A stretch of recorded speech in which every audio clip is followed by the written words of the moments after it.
I'd like to call the meeting to order, and if you'll please call the roll.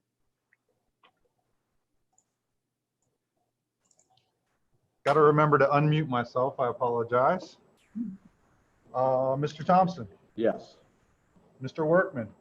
Yes. Ms. Regola Dye. Yes. Mrs. Getzman. Yes. Dr. Bennett. Yes, thank you.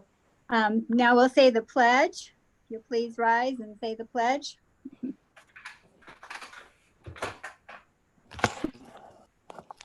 I pledge allegiance to the flag of the United States of America and to the republic for which it stands, one nation, under God, indivisible, with liberty and justice for all.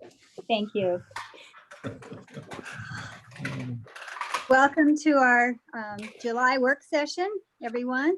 And I will turn the meeting over to Mr. Cedar, and we have an agenda on the screen. Well, thank you, Dr. Bennett. Work sessions have always been an invaluable opportunity for us as a board. Unfortunately, we've been kind of cut short of work sessions recently.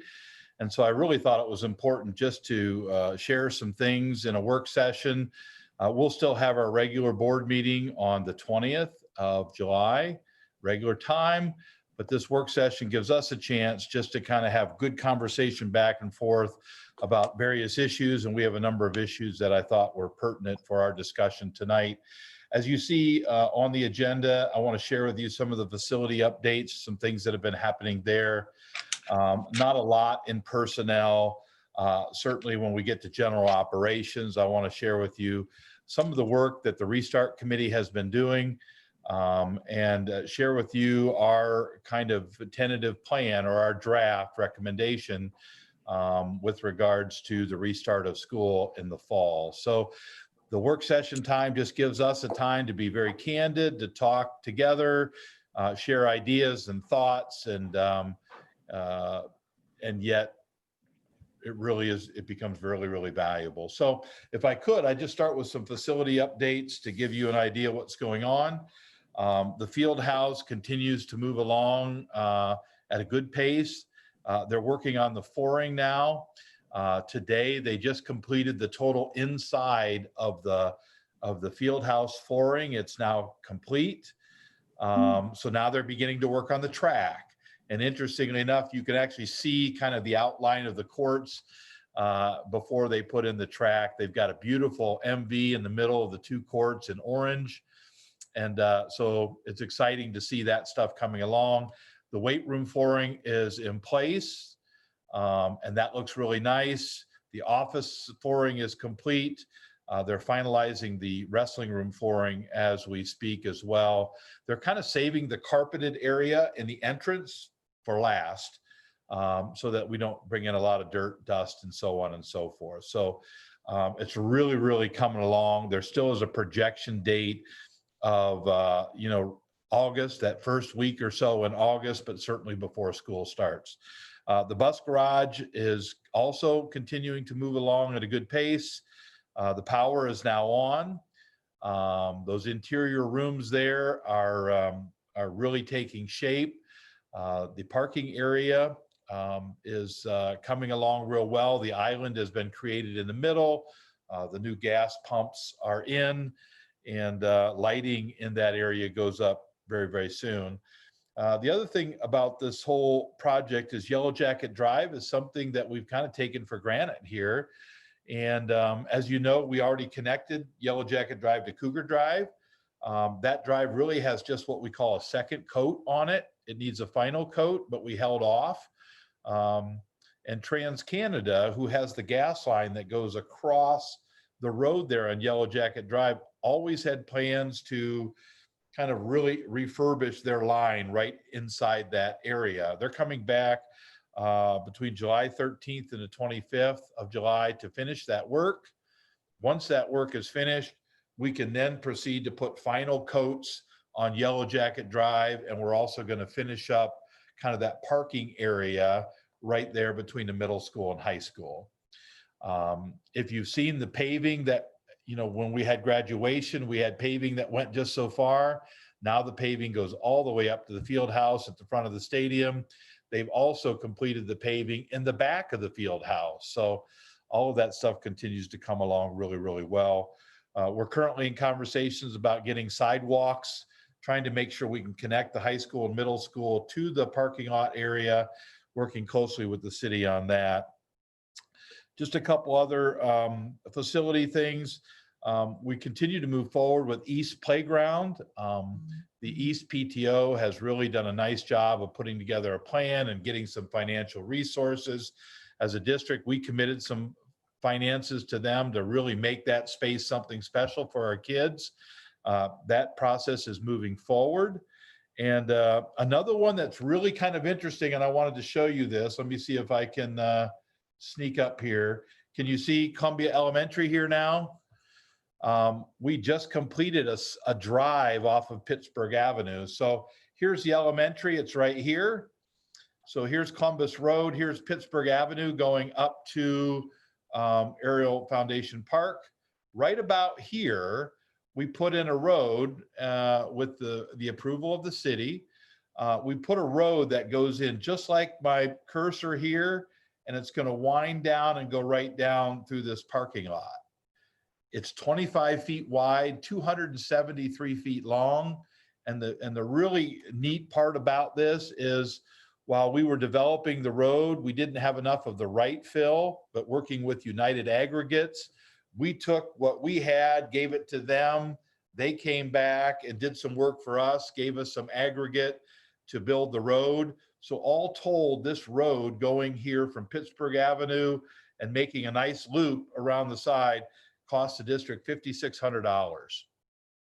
It's an amazing, amazing price. And it's only because we've got folks who are just really willing to step up and make things better for the district. The safety that's going to come out of that road is really going to be something I think we're going to be proud of. So special thanks to United Aggregates for their jumping in and being a part of that, as well as the city.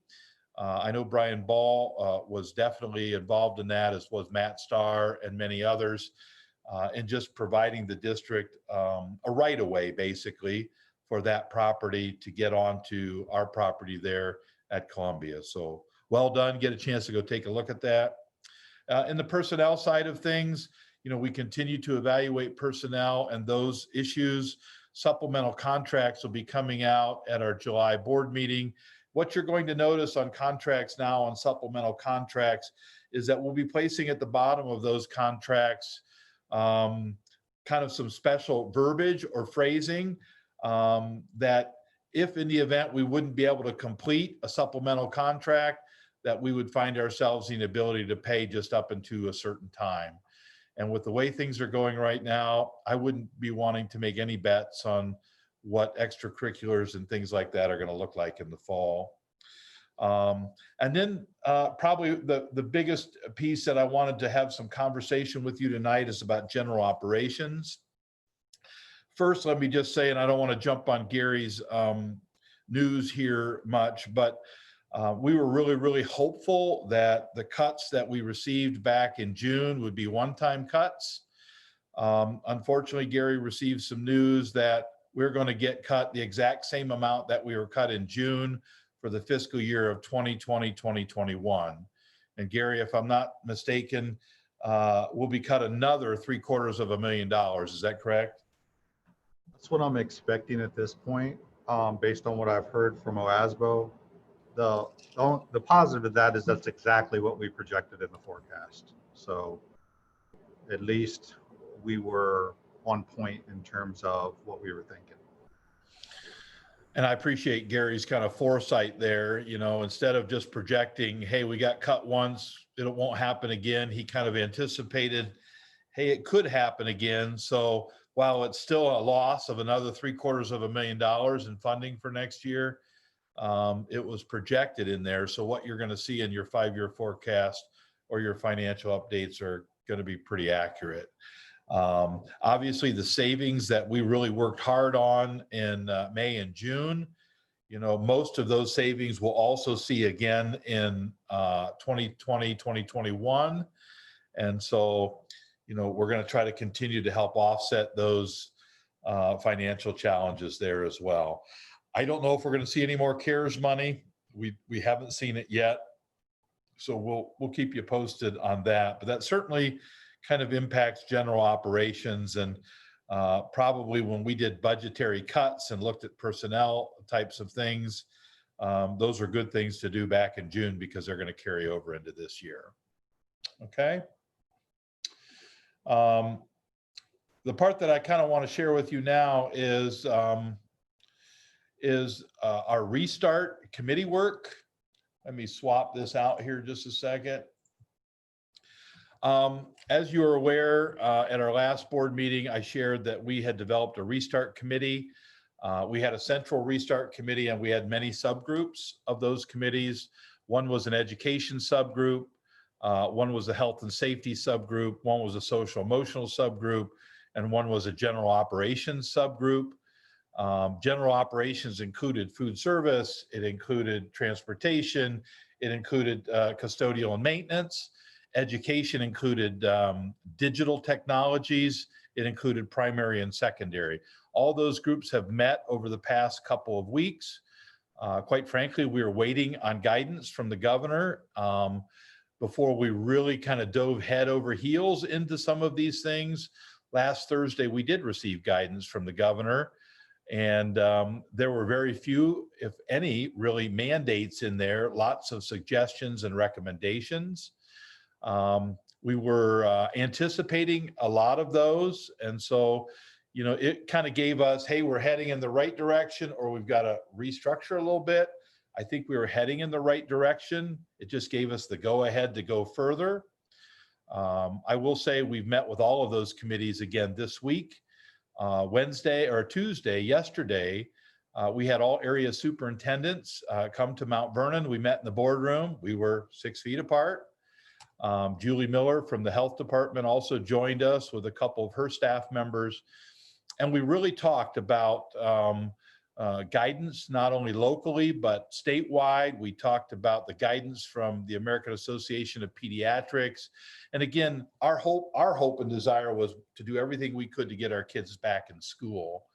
And Julie and her staff just, are really keeping safety at the forefront, but they're also understanding and willing to just use common sense as we take a look at our plans.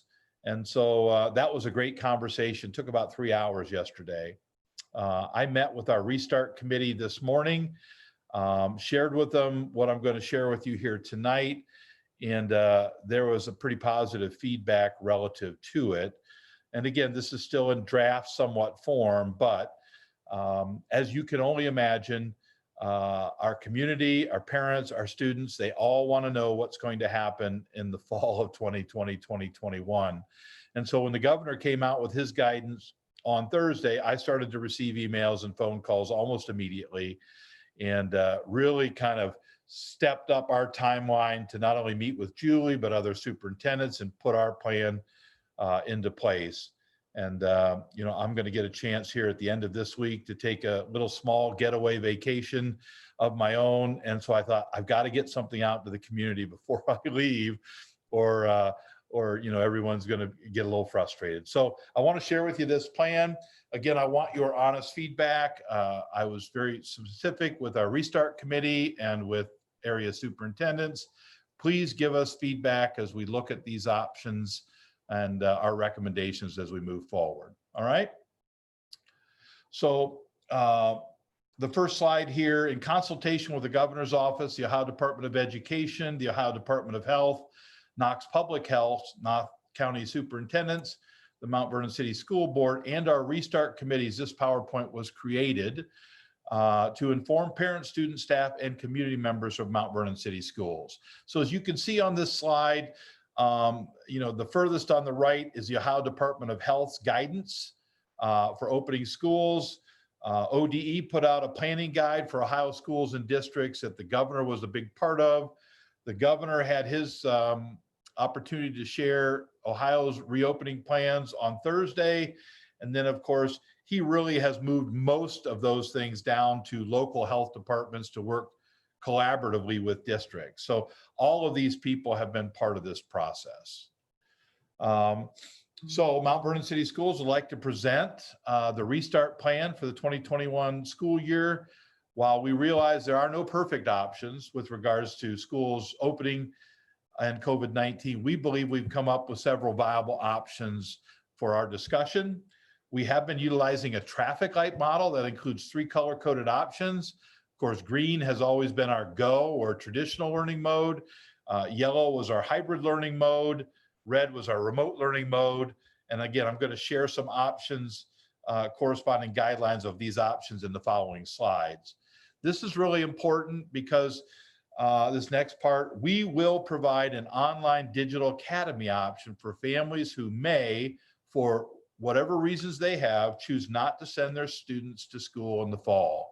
We welcome the opportunity to share information about our Mount Vernon Digital Academy for grades K through 12 in a future guidance document. So that will always be an option for our families. So here is the 2 options that we're really looking at. The first option is our traffic light model option. And again, it has 3 kind of subcategories to it. The other option is for parents who want to enroll their students in the Mount Vernon City Schools Digital Academy. As I shared with you before, there's traditional green, hybrid yellow, and remote is red. So what I want to do is the next few slides are going to really share the traditional, the hybrid, and the remote, and those key elements that Governor DeWine shared in his press conference on Thursday. And they were about social distancing, they were about face masks, they were about health and safety, symptom checking, and they were about cleaning, sanitizing, and disinfecting. So we tried to address all of those areas in these different learning modes. So this is the traditional green model. Of course, as you look up top, you can see the green is in green. All right. And so traditional learning will occur with all students returning to school with added safety precautions. The district will work closely with recommendations and guidelines from local health officials, the Ohio Department of Education, the Ohio Department of Health, and the American Association of Pediatrics, or AAP. So here's our position right now on social distancing relative to this information. In classrooms, in the traditional green model, students will be spaced 3 to 6 feet in diameter from one student to another. And that was the American Association of Pediatrics recommendation. All right, so it's 3 to 6 feet.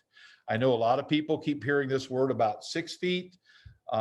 With that guidance that came out of Governor DeWine's press conference, as well as the pediatrician that talked at that press conference and questions at the end of the press conference, Governor DeWine was pretty clear that if it means getting kids back to school, that the 3 to 6 guidance that is recommended by the American Association of Pediatrics was acceptable versus not getting them back to school. At 6 feet in diameter around your center, we can't fit every single student in our classrooms. It's just impossible. As we move down to 5 and 4 and to the minimum of 3, we believe we can make that happen between that 3 and 6 foot range. Maybe our bigger classes will be at 3, but our maybe more moderate sized classes, we can be at 5 or even 6, but we'll make sure that we keep it within the 3 feet distance, social distancing wise. So that'll be the classroom. Common areas, cafeteria, lobby, auditorium. Students will maintain the 3 to 6 foot social distancing. In our hallways, we'll develop single flow traffic patterns. In other words, maybe a counterclockwise or clockwise flow. So it's not like students are going out, going every which direction and crossing paths. We really want to try to accommodate those transitions and adjust those in a way that we don't have lots of crossing over. Transportation, we will have regular bus schedule with students being assigned seats. The assigned seats are important. We'll have cameras on every bus so that we can make sure we know where students are sitting on a daily basis. There will be a priority for sibling seating together. And like all districts, there is no way that we could transport, and in our case, we transport nearly 2,000 students a day without sitting 2 students per seat. And some people will say, well, that's not social distancing. We understand that, but we can't go back to school full time without the ability to sit 2 students per seat. You're going to see when we get the masks or face coverings here in a minute, how we feel like we can mitigate that. And I think all area districts are feeling the same way relative there.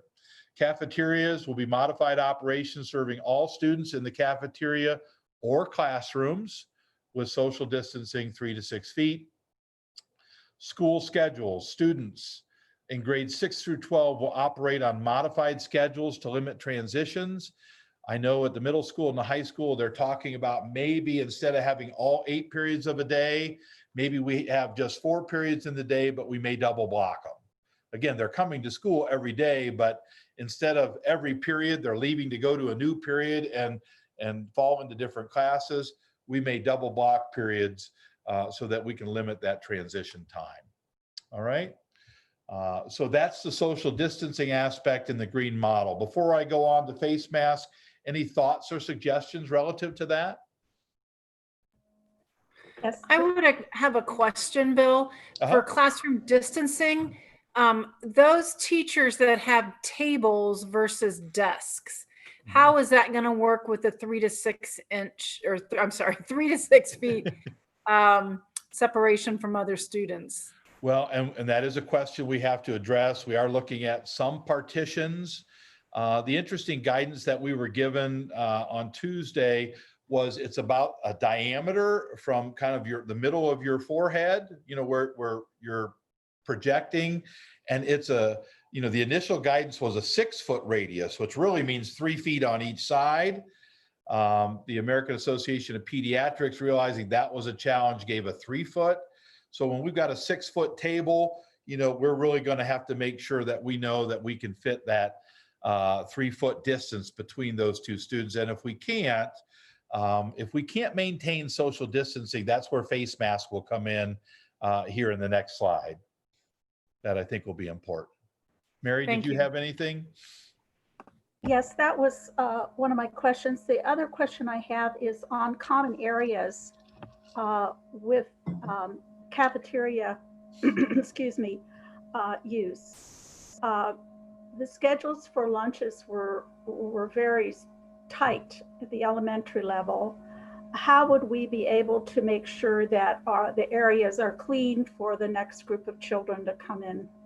And also, a lot of times the children are coming directly from outside to the cafeteria. How are we going to make sure that their hands are clean? Those are great questions. And I know that the food service group, now that they kind of have a direction, are going to really dig into those details. We will not be able to fit all the students as we have traditionally in a cafeteria setting. So schedules will have to be adjusted. We may find ourselves having, let's say we're talking the elementary level now, we may find ourselves having K1 and 2 students eat in the cafeteria on a staggered schedule, but we may have to take 3, 4, and 5 students and have them take their lunches to their classrooms. Again, you're going to find us probably operating at 50% capacity, probably minimally, of what we would call common cafeteria areas. One of the requirements that we'll have when we go out to recess, be it either before or after lunch, anytime students come in from recess, they'll have to wash their hands and do the sanitation. So you're going to find that washing and sanitization is going to be a pretty common element in a variety of ways throughout this plan. And will that be a similar scenario for specials? A lot of times the specials, they're back-to-back classes without time in between. So yes. So when I get to the sanitation part, you'll kind of get a picture of that. But anytime there's a transition and one class leaves an area to go to another class, and maybe that class comes into the other room, we're going to have a plan in place where those areas have to be sanitized before kids can step into a new room. And that's one of the reasons why we want to limit transitions. If, let's say, for instance, at the middle school and high school, I only transition 4 times, then I probably only have to clean those desks in every classroom 3 times for those transitions versus, let's say, 8. if we're on a regular 8-period day. If we're looking at the elementary levels, we're going to have to create that time so that if new desks or kids are moving to new areas, that we have the right kind of sanitation things available for those teachers. And it will be a requirement of the teachers to help support that sanitization process. We don't want students necessarily cleaning desks and tables. These are going to be chemicals that'll be used that we need to make sure we're using appropriately. Mr. Cedar, I had a question regarding the cafeteria, and a lot of schools I know are having students eat in the classroom. What was your discussion regarding eating in the classroom versus going to the cafeteria? Well, it's interesting that you mentioned that, because our custodial maintenance committee that met, we talked about eating in the classrooms. And while they don't see any problem, the only thing they told us was, please don't make it syrup in the classroom. So I think all principals understand that we're going to have to be flexible and adaptable. And so eating in the classroom is going to take some additional cleaning. So we just need to be cognizant of what we need to clean, when we need to clean it, kind of the age level of the kids. Do we want our kindergartners walking with their lunch trays down to their classroom? Maybe, maybe not. But I think we're going to have some sort of a combination of eating in the cafeteria and classrooms in order to accommodate the number of students if we go back green. Thank you. Yeah. So this next section, which is mask and face coverings, probably one of the more controversial topics, as you can imagine, about face masks. So we've broken it down under staff and students, looking at the recommendations from everyone. The one mandate that Governor DeWine did make was that all staff must have face coverings or masks.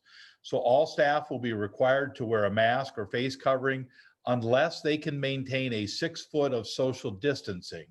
When it becomes necessary to be closer to students than 6 feet, a mask or face covering must be worn. So when we talked about this yesterday, there was kind of a resounding affirmation that if I'm a teacher and I'm standing up in front of the class and my students are in their seats and I can maintain that social distancing, I could take my mask down to talk to students. But anytime I get to a point where I move inside of that 6 foot barrier, mask or face shields need to be up. We will provide all staff members with a mask and a face shield, and both can be used. So with staff, they will be required, and the only time they can take them down is if they're in a space, kind of like what we do in business today. If we're in a space by ourselves where we can maintain social distancing, we can take it down for that time we're there. Students is another interesting conversation. The governor came out with his recommendations. There seems to be contradictory information relative to students and face masks. So here's what we're saying. We're, of course, recommending that it would be good for all students to wear face masks. However, in students in grades K through 5, while face masks and face coverings are recommended, they will not be required. So we will leave that optional to parents. In the governor's guidance, they said no to grades K, 1, and 2, but they recommended that grades 3, 4, and 5, that would be up to districts. They also came out with guidance with some of these new health safety areas that are in red and purple that I'll talk about here later. They said students who are 10 years or younger wouldn't have to wear a mask. Well, 10 years or younger is a 4th or a 5th grader. So as we talked about this today, probably had the biggest conversation in our group. Do we go, hey, K1 and 2 don't have to wear a mask, but grades 3, 4, and 5 do have to wear a mask?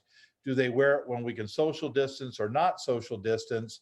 And I think we felt like, you know what, we're just going to make that, we're going to recommend it. We're going to always leave it as an option for kids to wear face masks, but we will not require it grades K through 5.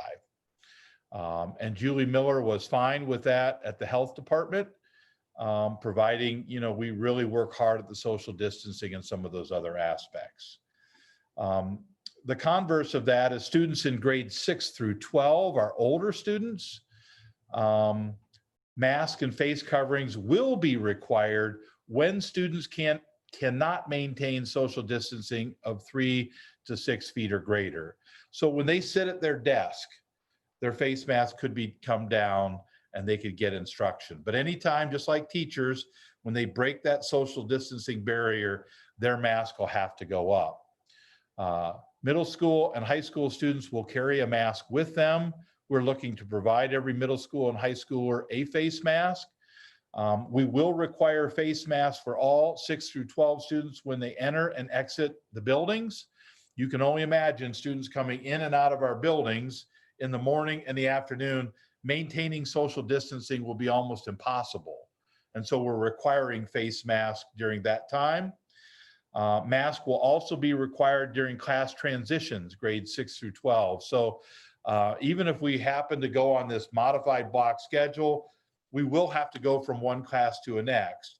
And even though we're going to try to keep a single flow of traffic, when you put 800 kids in the hallway to go to their next class, we can't maintain social distancing there. We can stagger schedule and do our best, but we're going to require face masks during that transition times as well. All right. For middle school and high school students, although we may not have to do this once they sit down and they can actually take their mask off, mask breaks for students may be safely provided throughout the day. The other part here, before we take any of your questions, under transportation, I mentioned before that our social distancing guidelines it's impossible to meet that on the bus and get all our kids to school. Any student who utilizes district transportation, grades K through 12, will be required to wear a mask or face covering during the duration of their trip.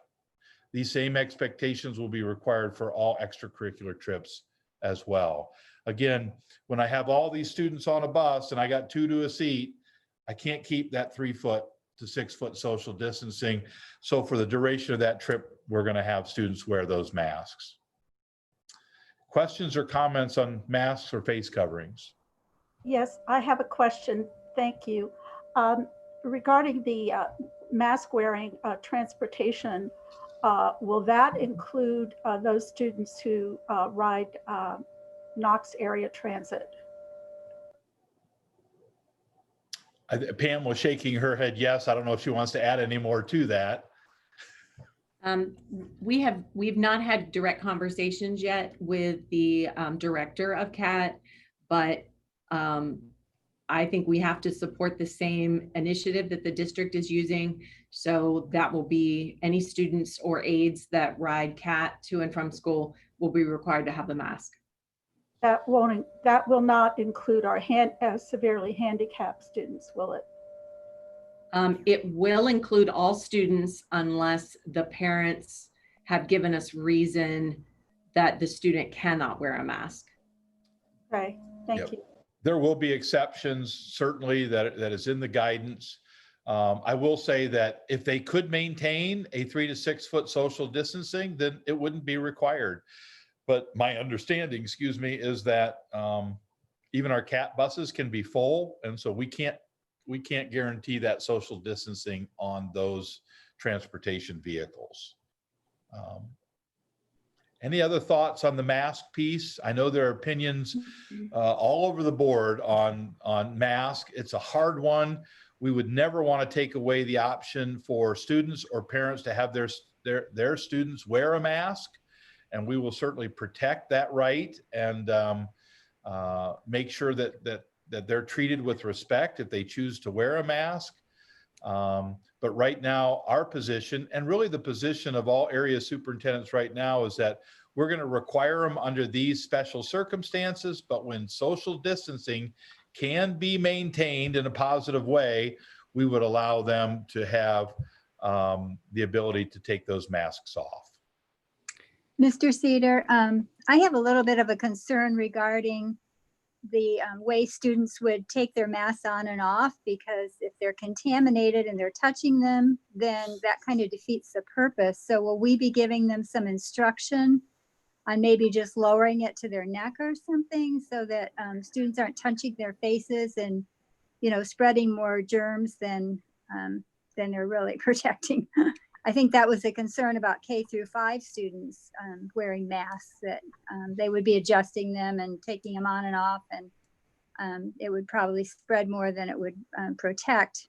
But even the 6th through 12th graders might need some instruction regarding the proper use of a mask and removal and putting it back on. That's a great point. And I know in our health and safety committee, that's led by Andrew Thompson and Lane Shoemaker, they talked about the importance of education relative to health and safety, hand washing being one, face masks and how you use and operate those as another one. So I think there is going to be an education piece that's relative to the face mask operation. Good. I appreciate that. I know it would be best if they could just wear them all day long, but that probably is not practical and students would need a break. So I understand that. Thank you. Bill, you had talked about providing masks for students 6 through 12.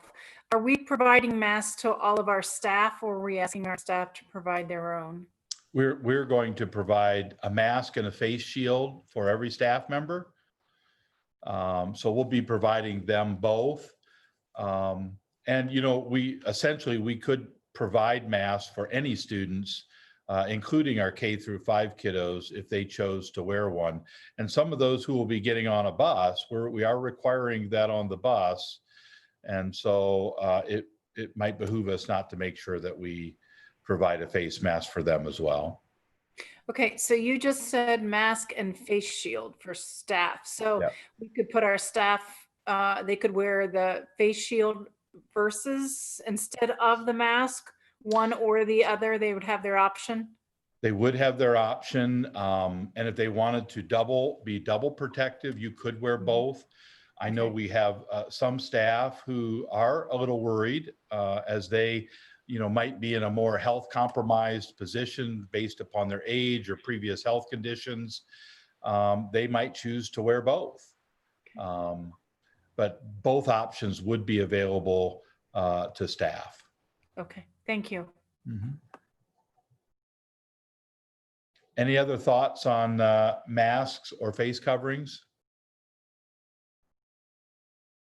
Again, there's no easy answer to this one. This is the one that we wrestled with probably in some cases the most, because we're trying to be respectful but safe.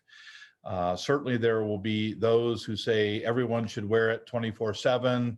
As you well know, there are some who don't believe we should have to wear them at all. We're trying to take a common sense approach and really look at the social distancing aspect and require it in times of social distancing, but you know, provide relief when social distancing can be maintained. You know, if we wanted to stay really, really consistent, we could say to our elementary students that, you know, the governor had kind of said grades 3 through 3, 4, and 5.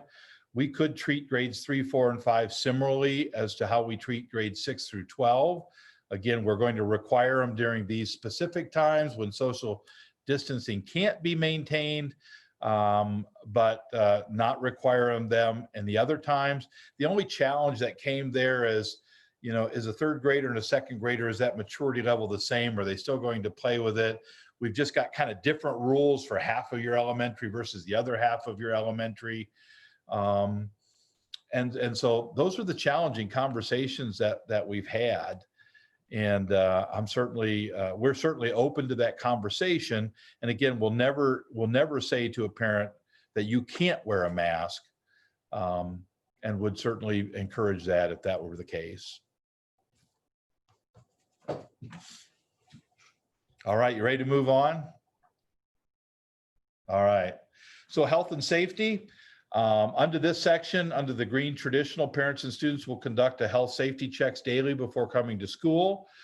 Students who exhibit the following symptoms will be asked to remain at home. These are the typical symptoms that you see relative to really any flu or in this case, COVID, a temperature over 100, coughs, headaches, body aches, sore throats, etc.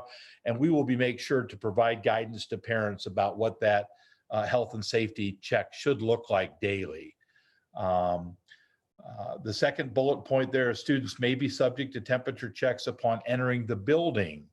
All right, we're currently looking at opportunities to further encourage the safety of students as they enter the building with temperature checks, maybe even some infrared cameras in some of our bigger buildings where we can really kind of gauge temperature checks. When students do enter the building, they will wash hands and or use hand sanitizers upon entering the building and periodically throughout the day. So we're really going to encourage that hand washing, sanitizing from the time they step off the bus and enter the building, then as well throughout the day. And students will be required to wear a mask or face covering when the aforementioned social distancing guidelines cannot be met. Under cleaning and sanitizing, buildings will have daily cleaning protocols. We'll clean before, during, and after school. We've purchased foggers that will be used after school. If you're familiar with the foggers, they're kind of the spray that goes around, and we'll go through every room and do that. At every classroom, hand sanitizers will be at the entrance of every classroom. Students' desks and tables, in some cases, will be cleaned after every transition change. So between each period, we're going to have teachers really assist us in cleaning those desks. So when a new child or new student comes and sits at a desk that was occupied by someone the previous period, they're getting a clean slate and a clean start. Obviously, the students who come into a new classroom will have hand sanitizers that they can wash their hands before they sit down. Common areas will be cleaned throughout the day. Of course, that includes cafeteria, lobby, and so on. Buses will be cleaned after every route in the AM and PM. And so, those buses will be cleaned 3 to 4 times a day after each route for the safety of our students. And so that will put on an extra set of responsibilities for our drivers to do that as well. So really those 4 aspects of the governor's health guidance that he said on Thursday are reflected here. There are lots of devils in the details, so to speak, that our committees will be working out in the coming weeks, but that gives you an idea of what green looks like. So under the yellow model, which is a yellow hybrid model, the hybrid learning reduces the amount of students in the building by nearly 50%. So if you can picture taking 50% of our students out of the building, it's going to have a lot less students in the building. For that to occur, hybrid learning would occur with, and this is an example, of students in days, two days per week, and they would be at home the other 3 days. The 2 days that these students were in school, this group would be at home, and then we would reverse that midway through the week. And then the 5th day would be focused on interventions, social emotional wellness, instructional support, and makeup. And so initially, when you look at the hybrid schedule, like, wow, less students, that makes a lot of sense, and there'll be greater social distancing. This is probably the hardest model for our teachers to facilitate, because you can only imagine, okay, for 2 days, I have this set of students, but when this set leaves and another set comes in, I now have to teach this group the same thing I taught this last group, but I also have to get this other group working online. I mean, not that it's impossible. There are lots of challenges relative to that, not to mention that the hybrid model is really challenging for families who both parents work, and then what do they do with their students on the other 2 or 3 days a week. I will say, though, on social distancing, we'll go back to that kind of 4-tiered piece there. Students can be spaced at that point, not 3 to 6, but 6 feet in diameter from other students per the American Association of Pediatric Recommendations. In the common areas, we can certainly maintain 6 feet of social distancing if we reduce students in half. We'll still continue to use a single flow traffic pattern and with adjusted transition times. Transportation will operate at 50% capacity. So while we still will require face mask on there, we might be able to get to a point where we have 1 per seat, but still would probably keep with that masking capacity. Cafeterias obviously would operate at 50% capacity in this model. We still might find ourselves needing to serve students both in the cafeteria and classroom, but we would have some greater flexibility. School schedules, again, this is where students will be assigned to school 2 days per week. A preference would be given in this model, in the hybrid model, a preference would be given to family members at different grade levels that they would be able to have their students come on the same day. So if I had an elementary student, a middle school student, and a high school student, and we went to the hybrid model, if my son Johnny was on the Monday, Tuesday group, we'd want to make sure Sister Sally and brother Jimmy were all on Monday, Tuesday. So we would really work hard to keep those sibling groups together. A modified schedule would be implemented again to limit transitions. Elementary recesses would again be staggered with the limited number of students on the playground at a time. And you can see in that little model down there, desks could be spaced at 6 feet apart versus the 3 to 6 feet apart. At the hybrid model, we can really guarantee that 6 feet, we can make that happen. Again, in every one of these models, and when you listen to the pediatricians, there is no perfect model. So you're going to have to give a little bit to get on this side of it, or you're going to have to give a little bit to get this side of it. When you take a look at masks, the masks stay the same. The difference you're seeing is that no difference in the staff. They still are required to wear a mask when they cannot maintain social distancing. Students, pretty much the same. However, instead of 3 to 6 foot here, it's 6 foot or greater because we're able to accomplish that along those lines. So this portion of the model really stays predominantly the same in green or yellow. When you take a look at the health and safety, those requirements are the same. Building and sanitizing is also the same. So that kind of gives you a glimpse of what the hybrid model would look like. And then finally, we have the red model. Again, that's kind of that stop model. That's remote learning. That's what we finished the year, this past year. Remote learning is provided by Mount Vernon City School District teachers to students working from home through online classes utilizing digital technologies. So here's the academic flexibility as it relates to that. All students will have access to Mount Vernon City School technological devices. We're working really hard to figure out what that K-1 piece might look like. We were able to give a Chromebook to every student grade 2 through 12, if in fact we would have to go to the red model. Internet hotspots will be located throughout the district in school buildings and parking lots.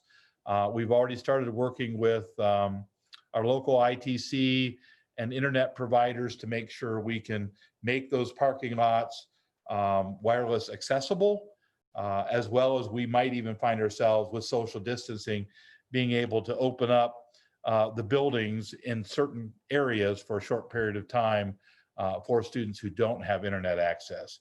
It really is important that we look at the equity piece of some sort of a digital learning environment to meet the needs of all of our students. Teachers will utilize, students will utilize Google Classroom and other relative digital content K-12. One of the things that came out of our thought exchange was some frustration among parents that we were using multiple platforms. We had some using Schoology, we had some using Google Classroom, we had others using different things. To save money, we decided that we were going Google Classroom throughout the district. So students K through 12 will all be using a Google Classroom platform. And so that'll be consistent. Teachers will utilize instructional videos and regular online meetings with students. We were very careful to use the word regular. What we heard in the thought exchange as well was that when teachers connected with their students online, face-to-face, like we are right now, that made a bigger impact and was a much better way to interact than just being given work digitally or electronically. So if we would happen to have to go red, we would really focus on making sure our teachers were meeting up with their students on a regular basis. If we're red, teachers will hold regular office hours daily. We also would implement a 24-hour return communication plan for all Mount Vernon City School staff members. In other words, if a parent or student reaches out to you, our goal is we need to get back to you, whether it's via an email or a phone call within 24 hours. We really cannot have a situation where, hey, I tried to get a hold of the teacher and they didn't respond for 2, 3, 4 days. We really need to implement a plan to be respondent to communication, especially if students are home trying to learn. And then finally, due to a variety of circumstances, we may find ourselves needing to engage in the remote learning, or RED, periodically throughout the school year. We spent a great deal of time yesterday with Julie Miller talking about what happens if someone, a student or a teacher or a staff member, gets COVID within a particular school building, and what that contact tracing looks like, what that might mean for that building. And so we might find ourselves going from green to red for a period of time and then hopefully back to green. So we've got to really be fluid in this whole conversation, and I'll share something more about that as we go. Any thoughts on the red learning mode, the remote learning mode? I have just, oh, go ahead, Jody. Okay. I appreciate the line item of the 24-hour return communication from staff, because I think that was the biggest complaint that I heard for that middle high school piece, was a lot of the teachers weren't effective in terms of communicating with their students and getting back on a timely manner. So I do appreciate that we are acknowledging that concern and addressing that. So thank you for that. Yes, thank you. I have a question, a couple questions. What would be the criteria for closing the schools down completely again and going to red? Would it be one case of COVID in a school, or 2 cases in another school? Would we close the whole school system down, or just one building? That's my first question. Well, your first question is just a loaded question, and I'm not sure that I have the perfect answer. We would work very closely with the health department. If it was isolated to a specific room, we would implement the health department's contact tracing piece. So they might look at that particular teacher, that student, and say, who was that student in contact with on this particular day or these particular days? And they would begin to branch out and focus out beyond that. I wouldn't anticipate that if we had, one situation, let's say at Columbia, that we would completely shut down the entire district. We may shut down a classroom, we may shut down a grade level, we may have to shut down the whole school. But again, that would be with guidance from the health department relative to that. So I don't think there's a black and white answer to that one. And I know some people would love to have that kind of black and white. But as Julie and the health department officials would say, they just have to evaluate each one of these when they come in and kind of start from the origin and work their way back and look at what that looks like before they make those kind of decisions.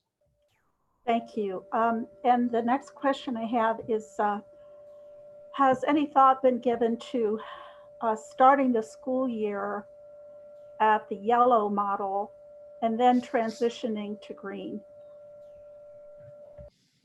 I don't think we've given a lot of thought to that. It's not to say that we couldn't. I think going into this process, our goal, as we heard from many folks in our community, was to get all our kids back in school on a regular basis. So that's really been kind of our hope and our focus. And we've been putting a lot of energy into trying to meet those guidelines and recommendations. Certainly we could, that's a possibility.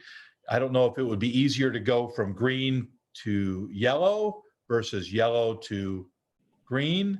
But we need the ability to kind of be able to jump back and forth if that's the case. The reason I'm asking that is because the list of what needs to be done from day one is perhaps, to me, kind of overwhelming in respect to the guidelines that we'd have to do. For instance, who would be responsible for the temperature checks? Would that be the secretary? Would it be one of our social workers or the classroom teacher? Will we have thermometers in every room available? I'm just very concerned with the total picture of starting.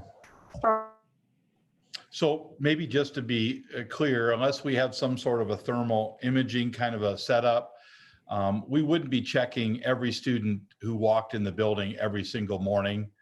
You could only imagine how challenging that might be. So we're very clear to say students may be checked.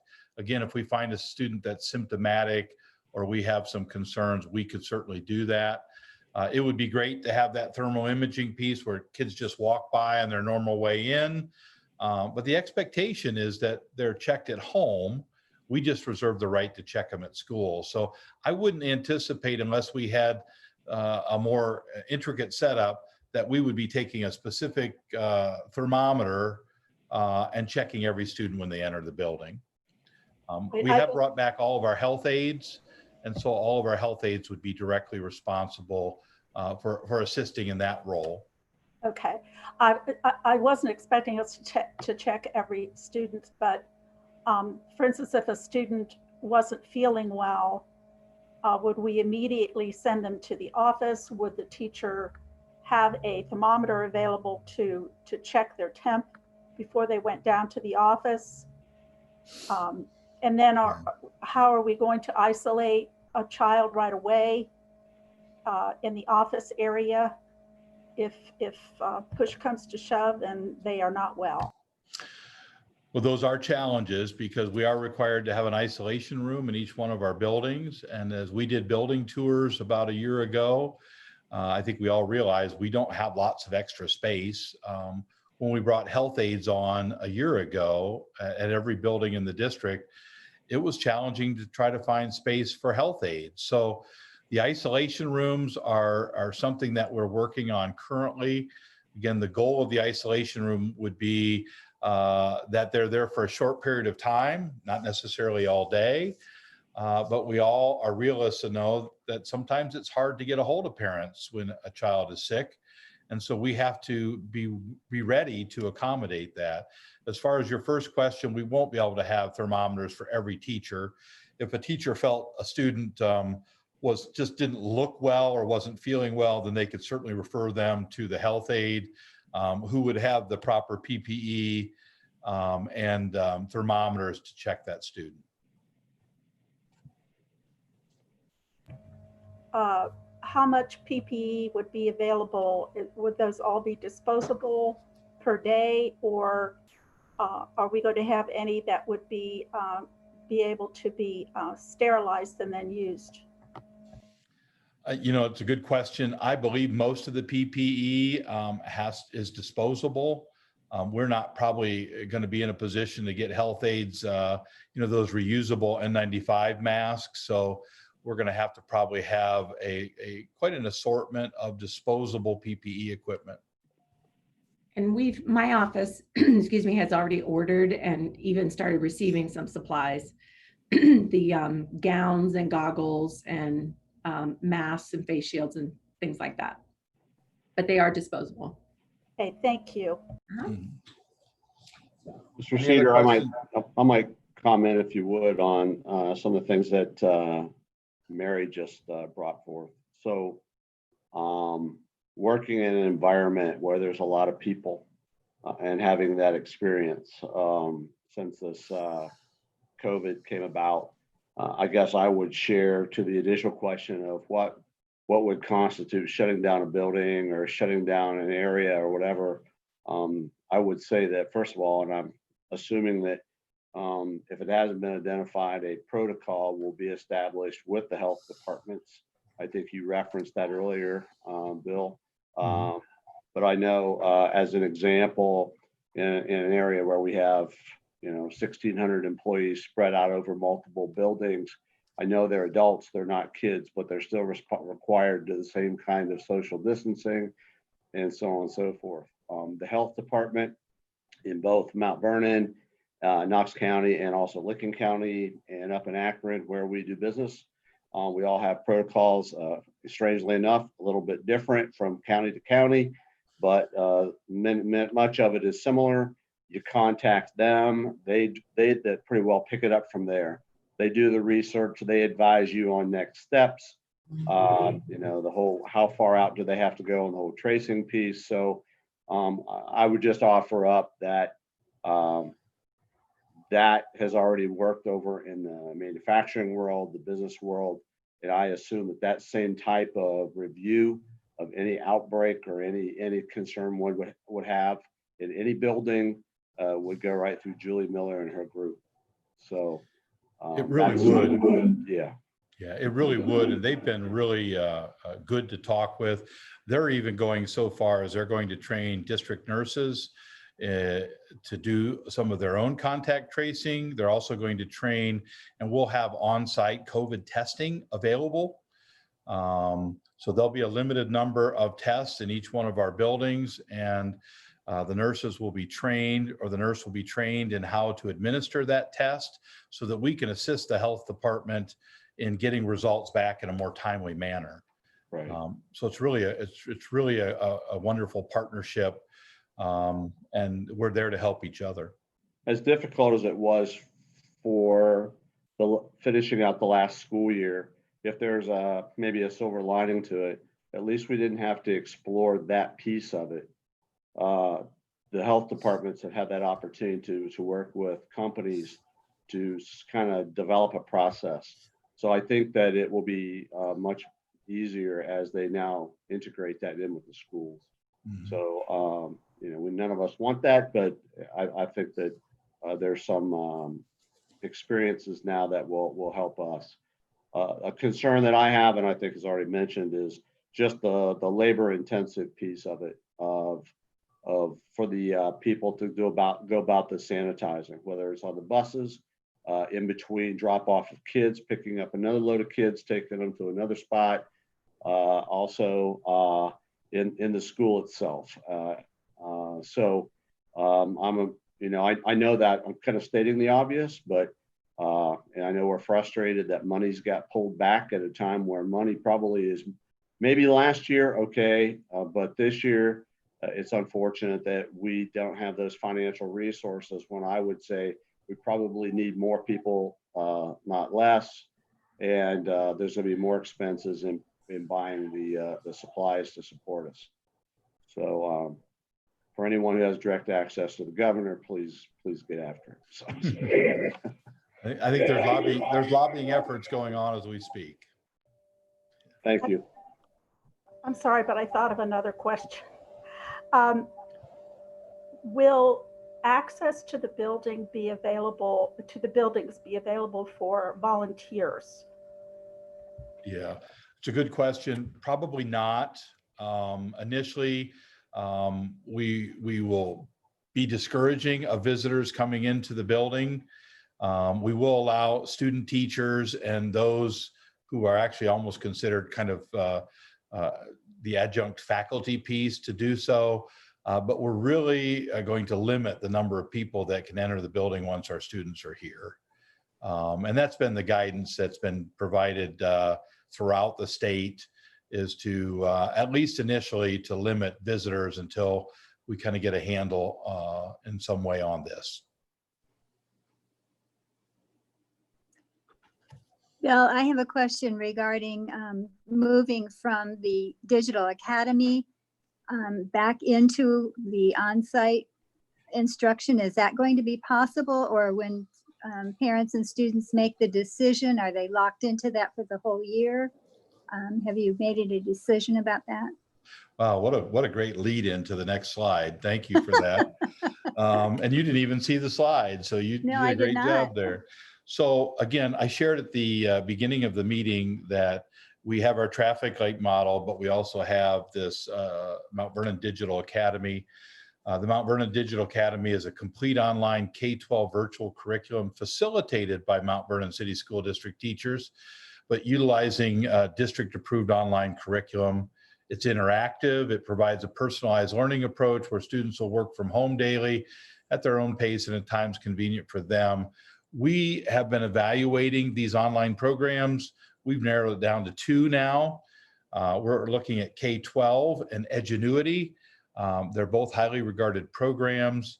And we would look for parents who want to choose this option to make a commitment by August 1st. We really need to know who's going to be in the classroom and who's not going to be in the classroom. So that kind of goes to your question, can they bounce back and forth?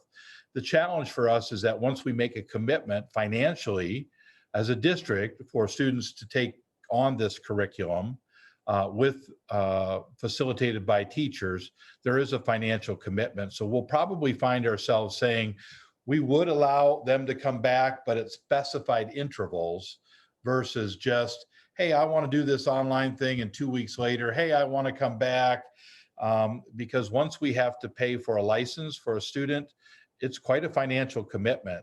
Well over $1,000 per student for this license. So we really want to make sure parents understand what the choice is and to be committed to that choice. We certainly would not say that they couldn't come back, but we probably would do it at either 9-week or semester intervals. What about the reverse situation where they're on site and then they decide that they really would prefer the digital academy? I think we would be more inclined to move that direction in a more permanent sense. If a parent sends their students to school in our traditional mode and just feels after a couple weeks it's just not for them, then we would probably work with that family to try to get them into the digital academy. What we couldn't have, though, is this just kind of back and forth and back and forth. It makes it really difficult. So if that were the case, we would work hard to accommodate families with those choices, but really try to encourage a commitment to one of those choices. Okay, thank you. That makes a lot of sense. Yeah. I had another question, if I might, about the yellow model. Mm-hmm. And I guess I'm concerned with teachers just feeling overwhelmed with trying to address, and you mentioned this yourself regarding teaching one group of students and the next day having the other half of your class and then trying to move both groups forward. Is there any thought to collaboration among teachers at grade level so that maybe one teacher would be responsible for, so many lessons per 6-week period, and they would do like a flip model, the flip classroom? I would think that if the hybrid model was a model that we gravitated to, we would have to become pretty creative.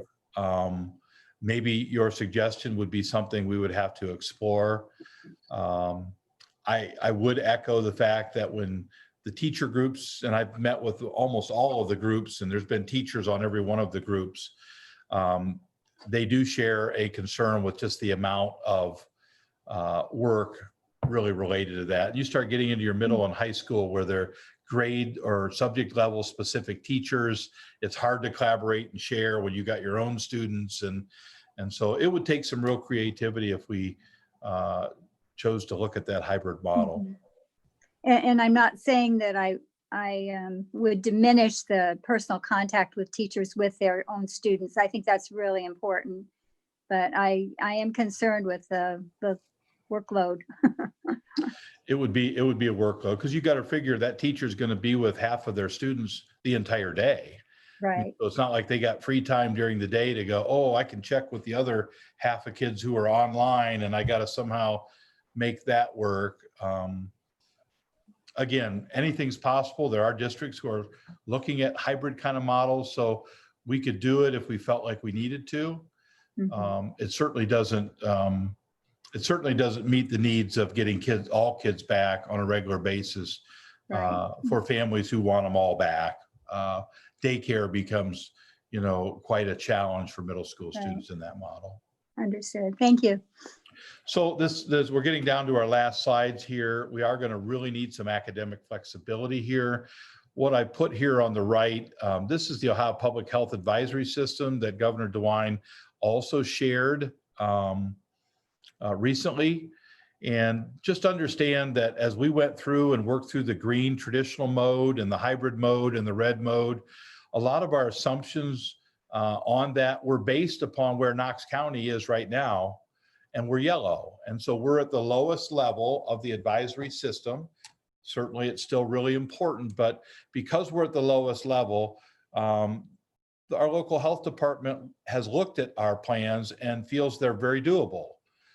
If, however, God forbid, we would go to a level 2 or a level 3 or level 4, we just need to understand that our plans may have to adjust or change, right? So if for some reason, like it's happening in Franklin County right now, schools in Franklin County who are already on a level 3, or Franklin County who is requiring all people to wear a mask in public, if we would approach one of those levels, then we would find ourselves needing to react with more stricter measures, maybe looking to go from green to perhaps a hybrid situation for even greater social distancing, or red. And so we need to understand that we got to have the flexibility to be able to go based upon how Knox County is. And again, Julie would really help be leading that process, but we want to keep our county yellow. I mean, we just don't want it to go orange, red, or purple. And again, all the actions that we take will help us to stay yellow. But I thought that was important to put in there, that also will have an indication on where we're at as a district. Okay, so go ahead. Sorry, I have another question. As far as the opening day of school, are we going to have all the students attend on the first day, or is there a possibility that we would have half the students attend one day for the first day and the other half for the second day, to see how this process would work? Certainly not outside of the realm of possibility. If we felt like the education piece that Dr. Bennett mentioned earlier is better served by limiting the number of students on day one, we could certainly do that. We currently do that now anyway in middle school and high school, where we have just 6th graders come on day one and just freshmen at the high school. And those are your really 2 areas where there's lots of transition, there are bell schedules and those things. So I think we could certainly, that would certainly be helpful. But, if we go green and we feel like we need that extra educational component there, we could certainly have that conversation about fewer students starting on the first day if we thought that made a difference. I was thinking that maybe if we had like grades 3 through 5 at the elementary level on the first day, or K through 2 on the first day, that might facilitate the this whole process. Certainly something to consider. So with all that being said, after our restart committee met this morning, there is a recommendation from the restart committee for your consideration that we begin the year green, that we get our kids back to school with all the safety precautions and modifications in mind, but just feel like pediatricians across the country, that most parents and families feel that we really need our kids back in school. We need to take this serious. We need to take the safety precautions in there.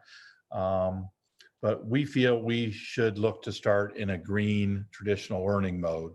Understanding also, we want to provide options for those parents who just really don't feel that they can send their kids back right now. We want an option for them because we want to keep them within the Mount Vernon City School family as well. So that's our restart kind of thoughts and guidance right now. I thought it was important to get that out sooner than later. You've kind of seen the whole piece. It's a big overview. There's some specificity in there, but there's still a lot of work in the details that need to be ironed out relative to that. But we thought it important to get that out to let people know. So my goal here would be, if you feel like this is a great way to move forward, I would probably put this in some sort of a video format, get it out to our community at large. We have about 50 to 60 people watching on live, YouTube live right now. So there's no doubt, this information will get out as time goes on. But at some point, we have to bring this out to the community and share it. And just understand we're going to have people with all different viewpoints on how we should start, not start, so on and so forth. Mr. Cedar, are you going to comment on athletics and what we plan to do with respect to bringing sports back? Or? Well, that guidance is really coming from the governor and the Ohio High School Athletic Association. There was an announcement made just Monday that we're going into phase 3 of bringing back extracurricular activities. And so there's a whole set of guidance that goes with that as well.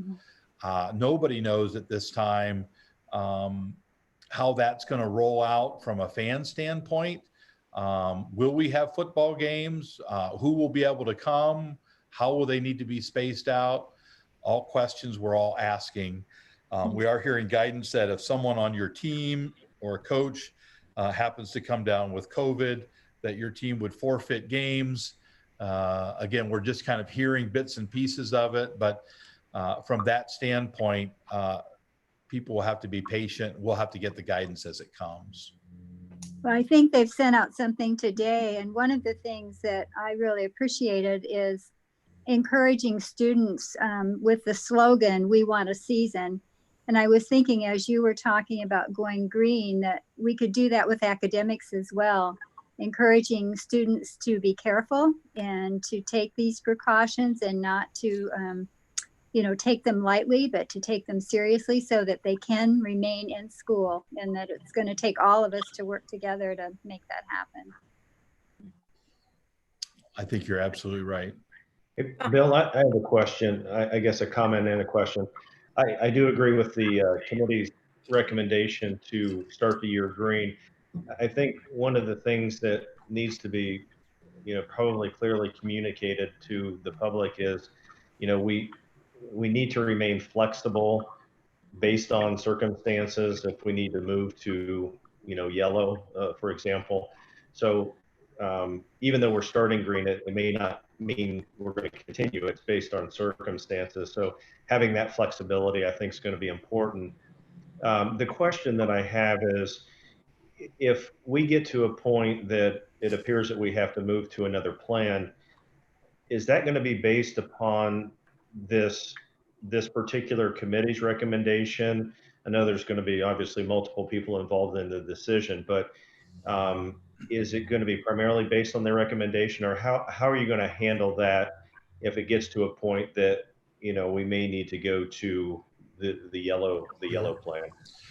Well, the committees that we put together were purely developed gathering information and guidance from specific people in specific areas to develop a plan.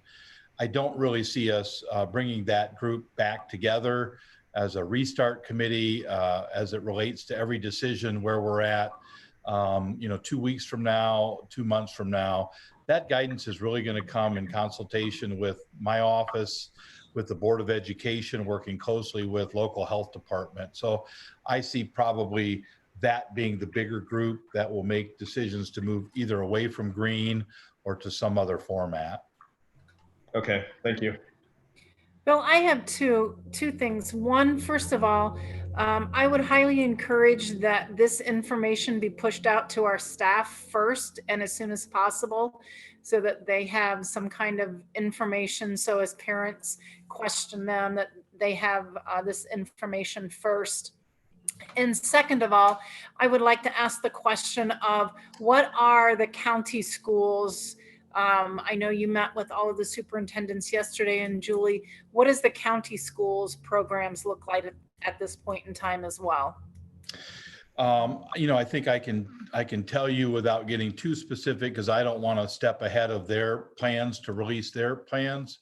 There was a very conscientious effort yesterday that we all believe that the closer we are alike, the better we are off as a county and as Correct. area schools.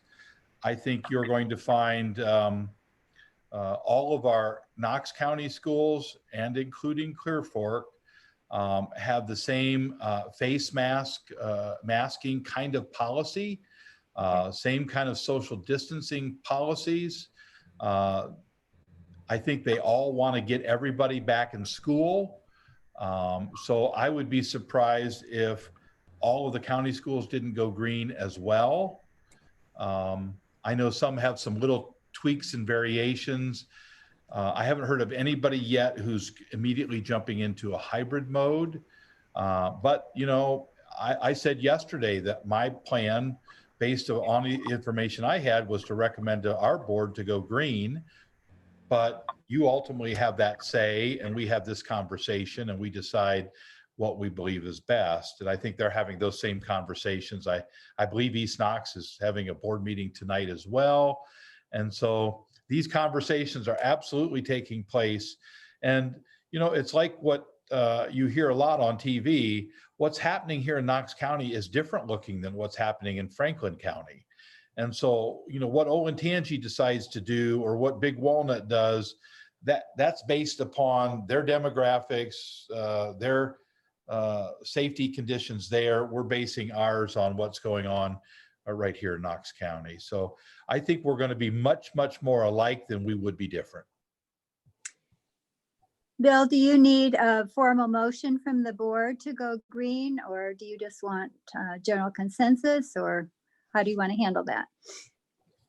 Yeah, if you feel like there needs to be a formal motion to do that, we can do that. If you want to wait till the regular board meeting to do that, this is considered a work session, and I don't believe we can have motions during a work session. I think it has to be a special session. You're right. Right. So really, I'm really looking more for your thoughts and affirmations. If there was some real hesitancy to go green, then I might find myself waiting to send guidance out. If you feel like, hey, this is a great place to start, let's get it out there, let people know what the plans are, then obviously the sooner we can let folks know. Everyone, I guess I'm of the mindset of a more cautious approach. So I'm not sure that I'm ready to say that we're green, but that's just my personal opinion.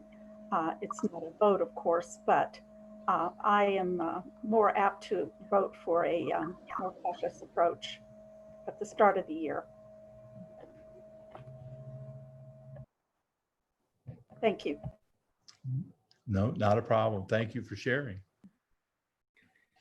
Any other thoughts? My thoughts aren't to counter Mary's, other than I heard numerous people throughout the community plead that we take a very aggressive approach in getting these kids back to school, and I know we all are in unison on that. But I also have been surprised a number of people have said, but if you make our kids come back in elementary schools and make them wear masks, we're going to do something different. So I've heard a variety of opinions of what people say they would do, short of knowing all the facts. I personally believe that your presentation here tonight and the work of the committees and all of your administration and teachers who've come together with this, presenting the best possible situation here, I guess, for us to be as successful as we can be coming back. I very much so believe that.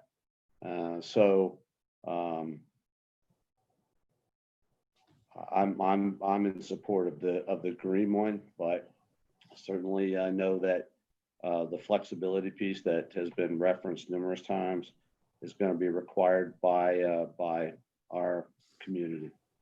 So I appreciate all the work that's gone into this. Thank you. Absolutely. I would reiterate that too. Thank you for all the hard work that's gone into this. And I guess I would encourage us to at least go for it if our staff are willing. I haven't heard from staff, you know, if all our teachers are willing to come back, that's going to be a big issue too, whether we have the staff. And have you had any contact with staff and know how they feel about this? Other than the committee? Well, probably more so with committee members, because there are a lot of staff on the committee. You know, the one concern that has certainly been brought to our attention and most recently today are just some of those staff members who might be more, you know, health compromised, whether they be older staff members or staff members with certain health conditions. It was raised as a concern about students being masked all the time versus, you know, when they're sitting social distance 3 to 6 feet apart and not being masked. So that was certainly a concern, and I understand that and appreciate that. I would never certainly take away, you know, the right of a teacher who wanted to mask themselves even more. I mean, if they wanted to wear the face shield and the face mask, and keep that on all day, we certainly would work with them. Certainly if we had teachers who were really health compromised, then we need to find a way to be supportive and protective of them. But there is that fine balance between, you know, the students and the teachers and making sure everybody's safe. So before our next board meeting, will it be possible for you to communicate with staff regarding the plan? And I think that what Jody suggested was really good. We need to communicate all this with staff first.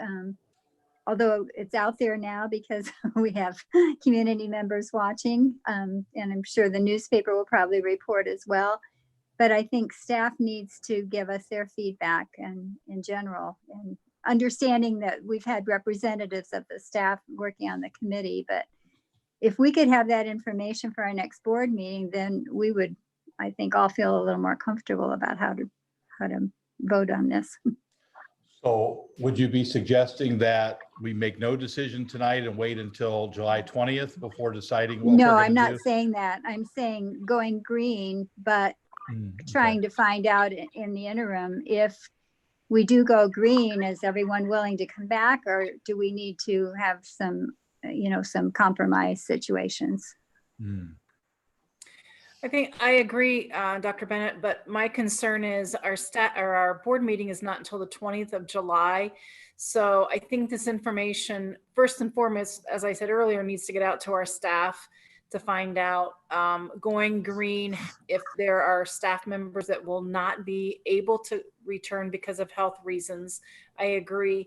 But then also allowing our parents the opportunity, if they do not want to bring their children back, that they fully understand our digital program and making sure we have the staff to monitor that digital programming as well. Because I know a lot of parents are saying, if my child has to wear a mask, they're not coming back. But now we've given them an option of staying with our public education as an online tool. And I think that's very important that they have that to start making those decisions before the 20th of July. I think that's really kind of pushing it to wait that long. Right. The very good point. Thank you. Mary, I am hoping, and I very much so respect your concern that you brought forth. But as just mentioned, I was looking at that digital piece as being that opportunity to reach out to those people that are concerned, you know. Right. That said, though, certainly there's a cost to using this K-12 or Edgenuity or whatever it's called. Do you have an idea, Mr. Cedar, of the general cost to the district for that? Yeah, really, you're looking at probably a per seat license cost of somewhere in the neighborhood of $1,200 a seat. So there is a financial commitment to move in that direction. So that's it's money well spent, unfortunately, but that's at least it keeps the kids in the district. Right. So I agree. okay.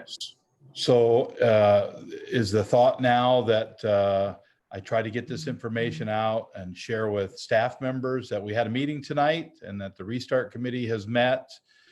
We've met with local health department, and this is share with them the PowerPoint, and at the same time share with them that it's our intentions at this time to go green and yet provide an option for those who are not real sure, a digital academy option moving forward. That will help us in our planning.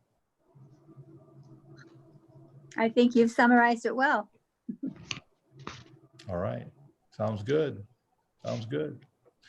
I don't know if I have anything else. Does anybody have anything they want for executive session tonight, or any other matters of just open session business they'd like to share?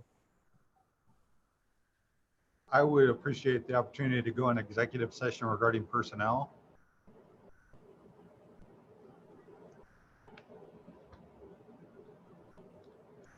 I would need a motion then to do that if there are no more questions. I would make a motion to go into executive session to discuss personnel. I'll second that. Are there any last minute comments or questions before we take a vote on that? Okay, would you call the roll, please? I'm sorry, Mrs. Getzman, Yes. Mr. Thompson, Yes. Mr. Workman, Yes. Ms. Regola Dye, Yes. Dr. Bennett. Yes, motion carried, and we will now enter executive session. And thank you all for joining us this evening, all of you online.